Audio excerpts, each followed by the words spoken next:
الرحیم بندہ پڑھتا ہے، اللہ پاک کی رحمت کا ایک ایسا دروازہ کھلتا ہے جو کبھی کھلا نہیں تھا۔ میں نے ایک بندے کو ایک عمل بتایا تھا، 10 رکعت کا بھی ہے اور 12 کا بھی ہے۔ یہ بتا رہا ہوں، ہے ذرا لمبا عمل، مشکل عمل ہے، لیکن بتا دیتا ہوں۔ 3 دن میں فیصلہ کروا دیتا ہے مشکل تھوڑا سا، اگر کوئی کرنا چاہے تو کر لے، ورنہ ہر بندہ نہ بھی چاہے کوئی حرج نہیں، لیکن عمل بتا دیتا ہوں۔ بعض کتابوں میں اس کے 10 دگانے آئے ہیں، بعض میں 12 آئے ہیں، لیکن میرا تجربہ 12 کا ہے۔ 2 رکعت نماز نفل پڑھے حاجت کے نفل پڑھ کے 1000 بار پڑھے بسم اللہ الرحمن الرحیم۔ کتنی بار؟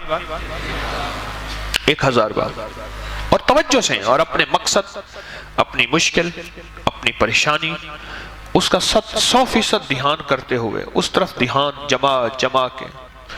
وہ مسئلہ اولاد کا ہے، وہ رزق کا ہے، وہ صحت کا ہے، وہ عزت کا ہے، وہ قید سے خلاصی کا ہے، وہ مشکلات کی حل کا ہے، وہ اللہ کی ذات عالی کے قرب کا ہے، وہ مدینے والے کے عشق اور محبت کا ہے، وہ زندگی کی کسی مشکل روحانی، جسمانی یا زمینی اور آسمانی کوئی مشکل، کوئی منزل ہے، اس کے لیے یہ بہت ہی زیادہ آزمودہ اور باکمال ہے۔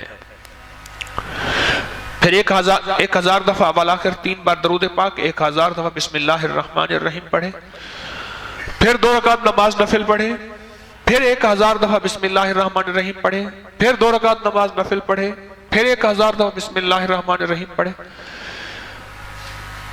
یہ 10 دگانے اور 10 ہر دفعہ بسم اللہ الرحمن الرحیم، 12 دگانے، 2 رکعتیں، اور ہر بار 1000 بار بسم اللہ الرحمن الرحیم پڑھے۔ یہ 3 دن عمل کرنا ہے صرف۔ اس کو تو میں نے، اللہ کی تقدیر غالب نہ ہو، میں نے تو اس کو 3 دن میں فیصلے ہوتے دیکھے، عجب تاثیر اس کے اندر دیکھی، اور عجب کمال اس کے اندر دیکھا۔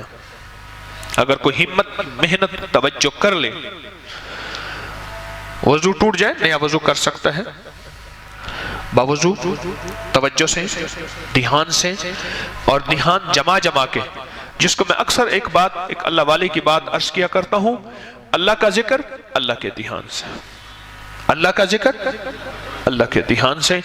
میں اکثر عرض کیا کرتا ہوں آپ کی خدمت میں، اس کو دھیان جما کے کرنا ہے، ختم کرنے کا فکر نہیں کرنا، فیصلہ کروانے کا فکر کرنا ہے۔ بڑا فرق ہے، فیصلہ کروانے کا فکر کرنا۔ ایک ہے کہ بس ادھر 12 دگانے ختم ہو جائیں اور ادھر جو ہے 12000 دفعہ پڑھ لو۔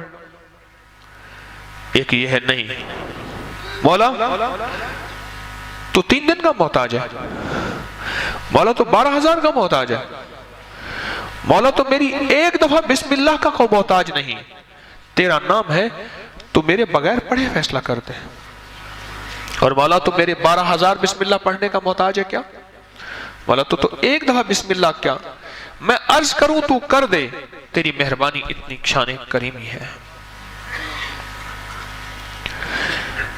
تو عمل تعداد پوری کرنے کا فکر نہ ہو، میری بات پہ ذرا غور کیجئے گا، بلکہ قبول ہونے کا فکر ہو، محبوب ہونے کا فکر ہو، مقبول ہونے کا فکر ہو، اس کا فکر زیادہ ہو، اور بہت زیادہ اس کا فکر ہو۔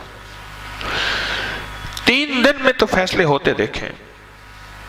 ایک صاحب گئے بیرون ملک، وہاں کئی سال رہے، 2-2.5 سال کے بعد آتے تھے، گھر میں لڑائیاں ہوتی تھیں، ہنگامے ہوتے تھے، چلے جاتے تھے۔ ایک دفعہ اچانک آ گئے بغیر اطلاع کے، اور کسی نے ان کو بدگمانی میں مبتلا کر دیا کہ تیری بیوی کا چال چلن، اس کا انداز ٹھیک نہیں ہے، مشکوک ہے۔ اچانک آیا اور جھگڑے ہوئے اور بیوی کو نکال دیا، حالانکہ اکٹھے رہتے تھے، جوائنٹ فیملی تھی، اور وہ کمزور کردار کی نہیں تھی۔ اس کا شک اور بدگمانی، اتنا بڑھا کہ طلاق تک معاملہ پہنچا اور اس نے ایک طلاق بھجوا دی. اب سارے پریشان. تو میں نے ان سے عرض کیا, میں نے کہا بھائی ایک عمل ہے میرے پاس, ہے ذرا مشقت والا, کہ میں عام طور پہ مشقت والے عمل نہیں بتاتا. آپ میرے جتنے عمل اٹھا کے دیکھ لیں اس میں مشقت والے عمل نہیں ہیں. میری کوشش ہوتی ہے آسان چھوٹے عمل بتاؤں جس میں اللہ کی مخلوق کو کرنے میں سہولت ہو. میں کہا یہ عمل ہے مشقت والا, اور اس عمل میں ایک بات خاص طور پہ ہے کہ اس عمل کو پورا کرنے کا فکر کیا تو شاید اللہ کریم ہے فائدہ کر دے, لیکن ایک ہے کہ عمل کو پورا کرنے کا فکر, اور ایک ہے کہ قبول ہونے کا فکر. جب قبول ہونے کا فکر ہوتا ہے اس وقت گڑ گڑانا بھی اور ہوتا ہے, بھکاری بننا بھی اور ہوتا ہے, مانگنا بھی اور ہوتا ہے, اس کا انداز بھی اور ہوتا ہے. کیا خیال ہے؟ اس کا درد بھی اور ہوتا ہے, اس کا غم بھی اور ہوتا ہے, اس کی چبھن بھی اور ہوتی ہے, اس کی کڑھن بھی اور ہوتی ہے. یہ اور چیز ہوتی ہے جب قبول ہونے کا فکر ہو. اور جب قبول ہونے کا فکر نہ ہو, بس عمل پورا کرنے کا فکر ہو, تو پھر نہیں. ایک طلاق بھیج دی اور باقی طلاقوں کے لیے انہوں نے پہلے سے عمل کرنا شروع کر دیا. رجوع ہوا, بسے, ان کے بچوں کے آج بچے ہیں, ان کے بچوں کے بچے ہیں. کبھی کبھی ملاقات ہوتی ہے تو اندر سے ایک آواز اٹھتی ہے, یہ بسم اللہ کے رنگے ہوئے لوگ ہیں, یہ بسم اللہ کے فائدے اور بسم اللہ کی برکت کو لینے والے حضرات ہیں, اور بسم اللہ کی برکات کو لینے اور پانے والے یہ وہ لوگ ہیں, یہ وہ گھر ہے, بسم اللہ سے بس گیا.